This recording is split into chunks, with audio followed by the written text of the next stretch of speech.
Part 1, Irish Commander here, and I'm back from a break.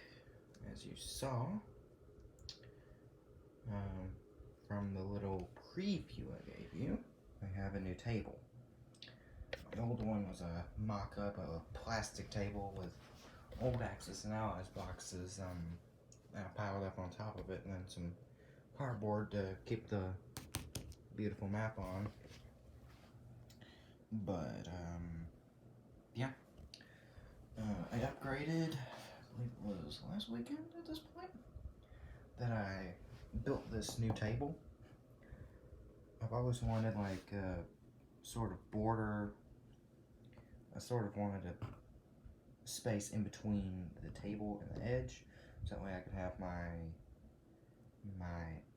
my coasters and my income right here. You can see some other examples. We have other various nations on the other side. We'll get to those in just a moment. So if you hear me struggling to get around the table, my room is a wreck right now from a war room is a wreck from moving around. The table. My table is in the center of the room, and I have my secondary table on the wall with my two whiteboards. And I don't believe I had the opportunity to show, but I had a little, if you know those tables that you have, a TV dinner table, you put them in front of the TV. I had one of those that I had all my coasters and my money lay down on. So we've got Italy and France and Italy. And we got America and China. Then, as you saw over there, I put the, I don't know if I can get it, the Dutch and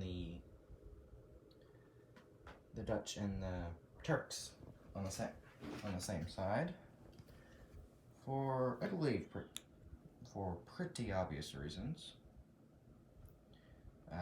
Well, it may not be as obvious, but they are sort of as non-aligned nations as it goes for the Turks more at the beginning. But even if you're not playing with Netherlands at war, I can easily just take off the money from the coaster and just leave it be. Or even the Turkish. If we're not playing with Turkey at war, we can do that. But yeah, you may see I have this is sort of like a spoiler for something I'm going to talk about in a moment. As you can see over here, this is empty. And on the other side of the table, as you saw, there was my battle board. And you may be wondering, well, why did you make this side empty and the other side have the battle board? Well, I've always wanted to have a secondary battle board.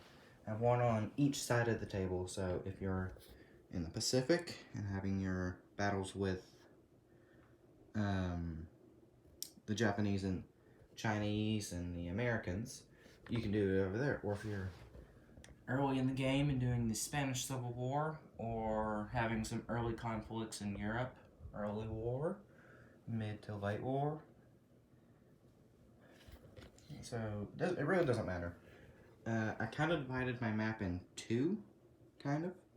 So as you can see, like with Iran, everything on that side of Iran is for that battle board. Everything on this side of Iran is for this future battle board. And I wanted to get divided up facility and production charts as well. And this one is going to be probably for the Allies. I also want to do that with the IPP chart and the technology chart as well.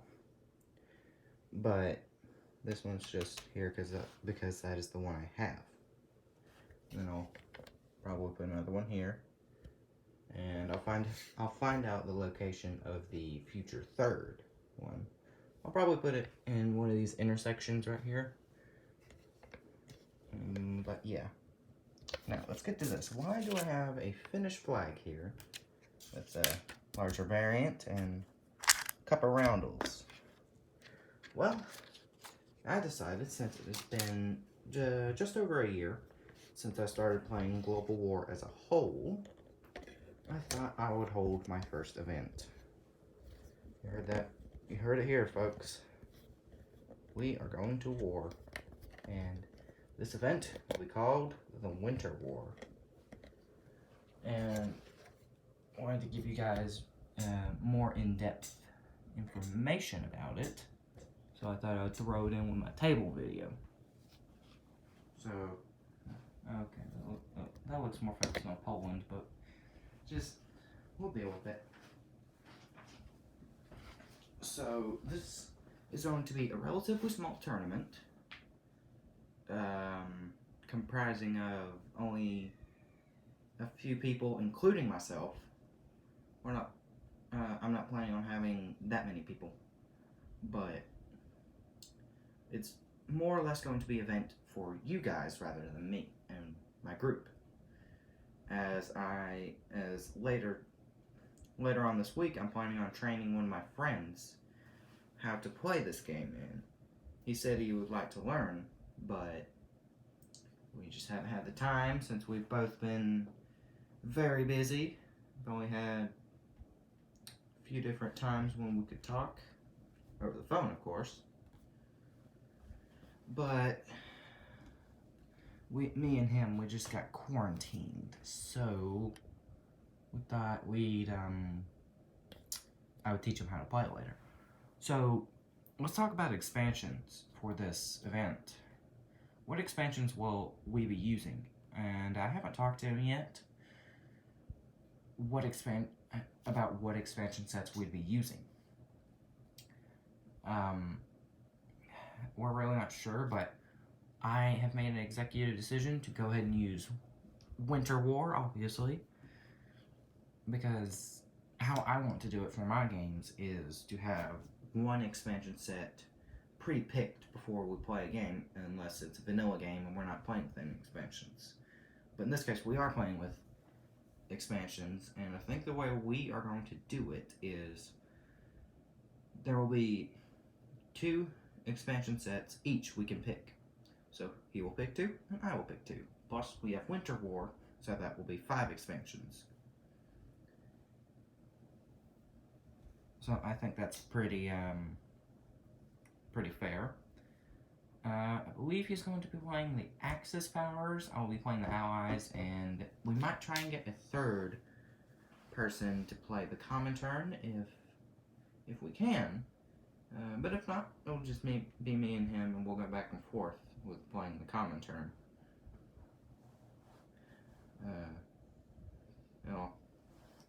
More or less just the USSR there.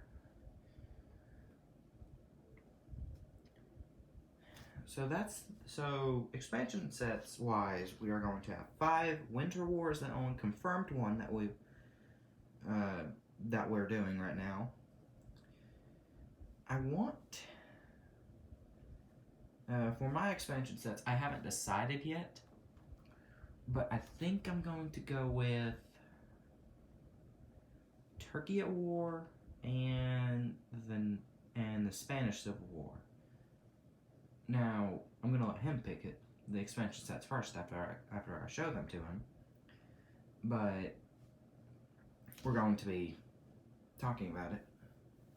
And one thing we've agreed on for the expansion sets, and I know I'm pushing it with the expansion sets, but one thing we've agreed on, if an expansion set is too lenient towards one side, take the Africa Corps. It's more lenient on the Germans than it is any other country.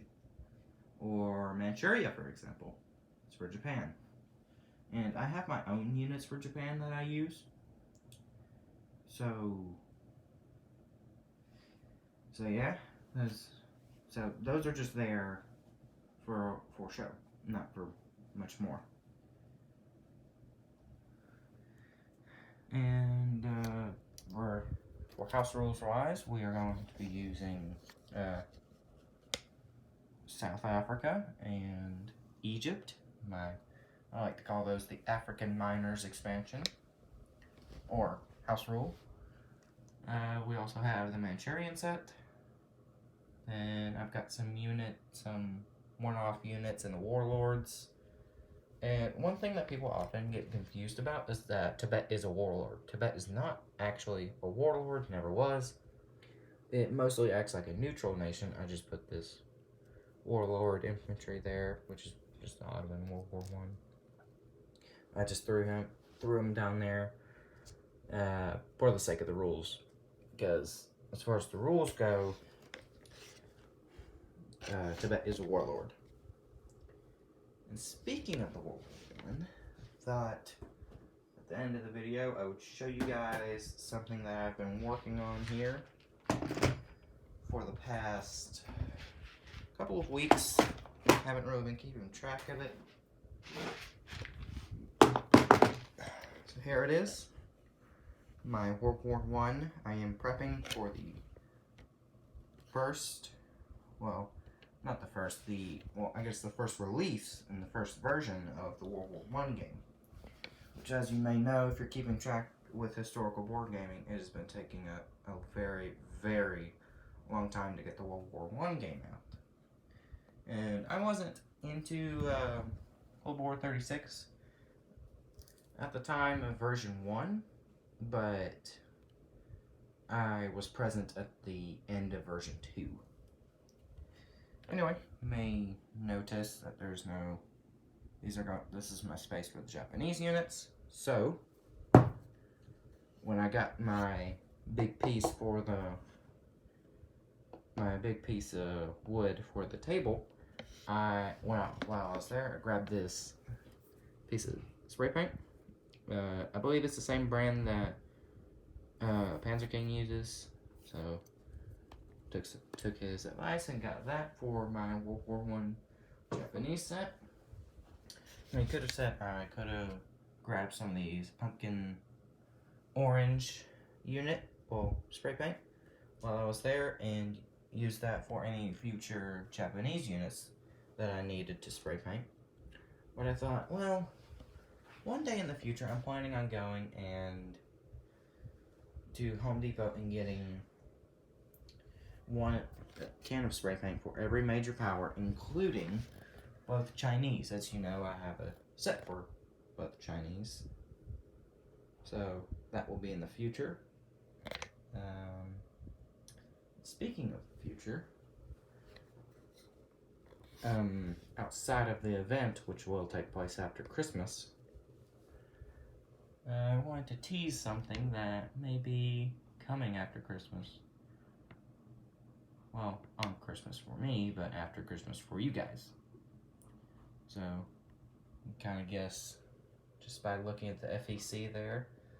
And I will also say that there may or may not be a new unit introduced into the game. Well, for me at least. For you guys, it's probably a unit you just see. But I've been going off of Global 40 into 36, and I still don't have every single type of unit, but I have enough to play. So I'm getting to the point now where I want to add new units. Well, anyway, thought I'd give you guys a quick update on what's going on and show off a little bit of my new table. You'll see that a bit more in the Winter War event. So, till we meet again, Irish Commander signing off.